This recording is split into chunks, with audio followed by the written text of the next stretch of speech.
I have always wanted tons of gaming consoles, tons of video games. I always wanted a gaming computer. But did I ever get them? No, I didn't. And because of that, my life has been a living hell. Just buy the video games. If you really want to spend $100-something on a video game that you're going to enjoy, that you're going to play, buy it. I speak from experience because there's some stuff that I missed out on as a kid. And I feel like if you, like I said, if you really want that game, just buy it. I never had a PlayStation 4 Pro. I never had a Nintendo Wii U, or in other words, Nintendo Switch. I never had a $9,000 gaming laptop. I never had a $10,000 gaming PC. Why? Just spend your money. You know, it's like Scott the Wasp says, just spend money, go to the game store, find out what you like, think about, you know, what they have versus what they don't have. Ask to see if maybe you can put a customer request or something that if it gets traded in, they can get, you know, put it aside for you. You know, it's really not that hard. I mean, step 1, go to the store. Step 2, select the game. It's like, I kind of like this game. I think I'm going to try it out. Step 3, go to the cashier. It's like, I like this game, please. Step 4, pay for it. Step 5, question mark. Step 6, profit. It's not that hard. It really isn't.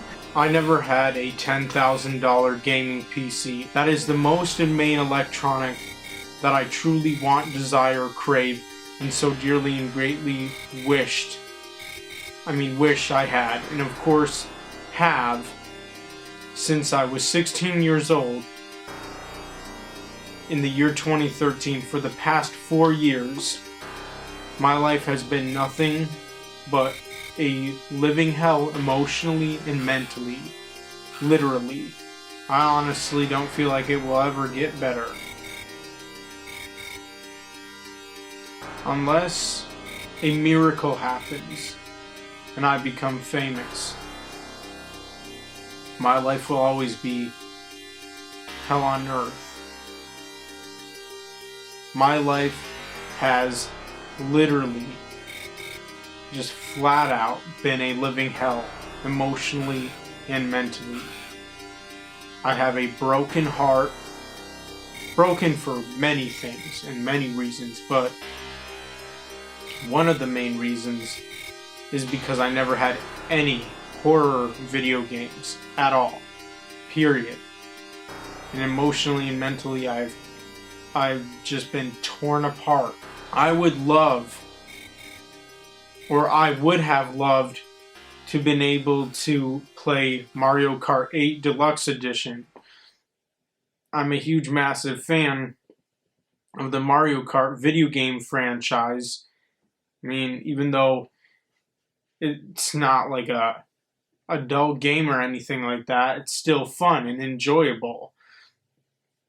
Not to mention I'm a kid at heart. Obviously, as you can tell.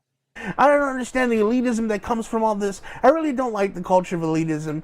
Like, I understand people want to show off their game collections, and some people have some cooler spots than others, and some people work hard at making a really cool space for their video games, and that's awesome. But there's nothing, you know, the sense of elitism that people get from this is like, I just don't understand it. You know, you're like in a contest, you know, in an ego contest of like, oh yeah, I've got this super obscure game from 1987, and there's only like 3 copies of it, and blah blah blah. Like, enjoy your video games. They're here. They're not here for a long time. We're here for a good time, because eventually the discs will rot, the cartridges will corrode, and we die.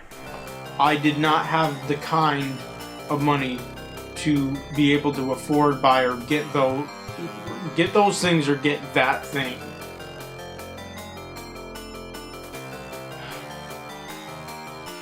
And the thing is, I may never. And for someone who has never even had one goddamn motherfucking video game, my life has been in just living hell. And I'm so fucking pissed and jealous of every kid and teenager in this wretched, cursed country called America. My life has been hell on earth, you motherfuckers, most of you motherfuckers in America don't even know how lucky you are that you have just such wonderful things like that. You don't even realize how lucky you are. I would have loved to have that video game, even if it had been on the Xbox 360. But I never even fucking had that. I never even fucking had that. But because I never had that stuff, that's why I want to become famous. That's why I wish I was a famous rapper and a famous actor, because as much hell that I have been through, I really believe that I deserve to become famous, since that's really the only way I would truly get those things. And you know what? I deserve to become famous more than most of you goddamn punks out there. And you know, the other sad thing is, I didn't even ask to be born in the first place. I didn't even know I was going to be born. And if I knew I was going to be born into a world like this, I would have begged God to let me remain in heaven if I knew I was going to be born into this unfair, unjust, cruel world. A lot of you guys write into me saying, à-bas-le-ciel, why don't you show off this amazing collection of video games you say you have? Why don't you do a game room tour?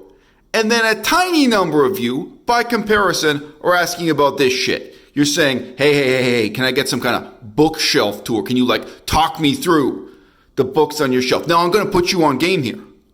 What you don't realize is that this is my game room tour. All of these books, they're not fake. No. It's not fake. It's staged.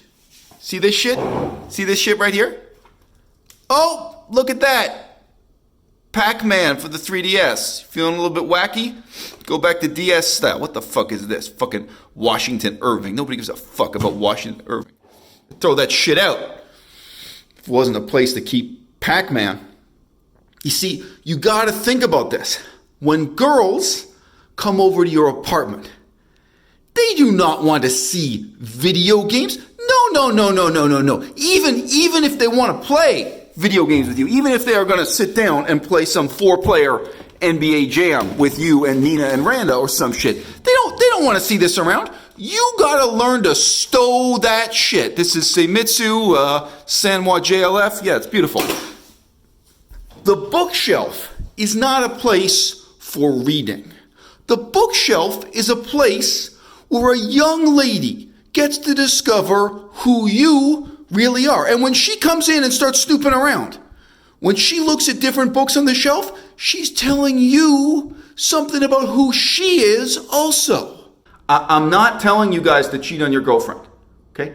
I'm telling you how to cheat on your girlfriend. Whether or not you cheat on your girlfriend, that's completely up to you. Don't come fucking crying to me, all right? But let's say you are cheating on your girlfriend. And while one girl is in here in your apartment, there is another girl having sex with you in the bathroom. Because you got to think this through in multiple stages, fellows. It's like the rain cycle, which is to say, what goes up must come down or some shit. I don't fucking know. Okay, so there's one girl in here stuck in your apartment wandering the fuck around. What is she going to do? Play with the settings on your pressure cooker? No, she is going to come over and look at this bookshelf and try to figure out what kind of dude you really are. And you are going to figure out what kind of girl she is based on which books she takes an interest in. So like some chick might come and be interested in the assassination of Martin Luther King. Okay, so this one's a bad example. I'm going to come back later and fix that. You see, that's the kind of book it might give a girl the wrong impression of you. But whatever the fuck, she's interested in China, she's interested in American politics, whatever. When you come back from having sex with the other girl in the bathroom, you got a whole fucking bunch of conversation starters here. But let's be real. Some things no woman is ever going to take an interest in. So that's where you hide your video game collection, right? What do we got here? We got Plutarch, we got whatever this shit is. Polybia, Cicero, blah, blah, blah, blah, blah. Oh, okay. Huge stack of language textbooks. No way. No way. Girl who comes over on a date or whatever the fuck you want to call it. No way she's going to dig into that. Aha! Look at that. I'm hiding the fucking secret pirate's gold here. There's the fucking treasure, baby. Yeah, that's what I'm about. So what the fuck? We got 188 video games right here. If I'm going to play this collection back to front, think about how many hours that is before I got time to read whatever the fuck, Surviving Genocide, whatever that shit is.